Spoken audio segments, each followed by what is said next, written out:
À la place qu'il occupe au ciel, Christ représente désormais le modèle auquel Dieu cherche à conformer tous ceux qui croient. La présence de Christ dans la gloire ne représente pas seulement, en ce qui nous concerne, une position substitutive, mais aussi un état à réaliser. C'est une bénédiction merveilleuse sans doute de penser que Christ est là-haut comme notre répondant et de savoir que tout ce qui est vrai de lui dans la gloire est porté au crédit de ceux qui croient et qui sont désormais acceptés dans le bien-aimé Éphésiens 1,6.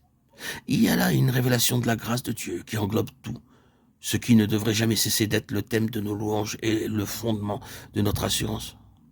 Mais il est vrai aussi que tout ce qui nous est imputé en Christ là-haut, c'est la préoccupation du Père de nous l'impartir dès ici-bas. Tout ce qui vaut pour nous doit trouver son chemin en nous. Le passage qui synthétise tout l'enseignement relatif à cette question et qui nous mène tout droit au but est Romains 8, 29. Ceux qu'il a connus d'avance, il les a aussi prédestinés à être conformes à l'image de son Fils, afin que son Fils fût le premier-né entre plusieurs frères. L'objectif de Dieu donc est d'avoir une famille pleinement conforme à l'image de son Fils tel qu'il est maintenant à sa droite. Cet objectif-là délimite et circonscrit tous ses intérêts. Ils tournent tous là autour et en dehors de cela, tout lui est indifférent. Christ est l'alpha et l'oméga, le premier et le dernier, le commencement et la fin.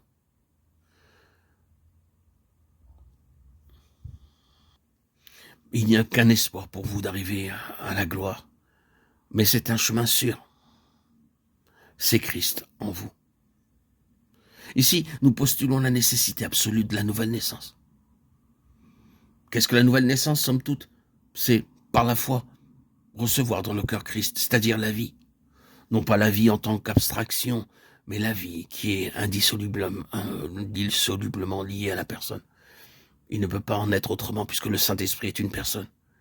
Il est l'Esprit de Christ et il est l'Esprit de vie. Aucune relation avec Christ n'est possible en dehors de l'habitation intérieure du Saint-Esprit. Si quelqu'un n'a pas l'Esprit de Christ, il ne lui appartient pas. Romains 8, 9. Ainsi Christ, le Saint-Esprit et la vie éternelle sont un, en tant qu'ils sont tous les trois à la base de notre relation avec Dieu. Christ est l'objectif et la réalité centrale. Le Saint-Esprit est le divin agent, la vie éternelle est le fondement de nos rapports avec Dieu. Quels que soient les termes que nous employons, nouvelle naissance, née de nouveau ou d'en haut, régénération, née de Dieu, la signification reste la même. Nous recevons en Christ par le Saint-Esprit la vie de celui qui est à la droite de Dieu. Le processus de conformation à son image reste lettre morte jusqu'au moment où cette vie est déposée en nous. De même que la vie qui se manifeste chez un nouveau-né porte en germe tous les éléments, toutes les possibilités, tout le potentiel de l'homme fait de même à la nouvelle naissance, la vie de son esprit, que nous recevons alors contient en germe tout ce que représente Christ, amené à la perfection. Et c'est le don de Dieu à la nouvelle naissance, le fruit de la régénération par le Saint-Esprit. Et c'est autour de cette vie nouvelle et intérieure que gravitent tous les intérêts de Dieu.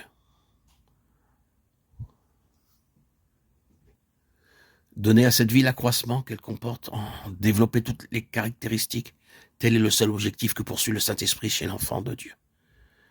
Mes petits-enfants, écrivait Paul en s'adressant à certains croyants, pour qui j'éprouve de nouveau les douleurs de l'enfantement, jusqu'à ce que Christ soit formé en vous. Christ formé au-dedans, telle est la nature de la croissance spirituelle. La nouvelle naissance est le point de départ. C'est ce qui donne au Saint-Esprit sa base d'opération. C'est par là qu'il faut commencer si l'on veut répondre à cette question, quelle est la nature de l'union avec Christ? C'est être un avec lui, dans sa vie ressuscitée et souveraine.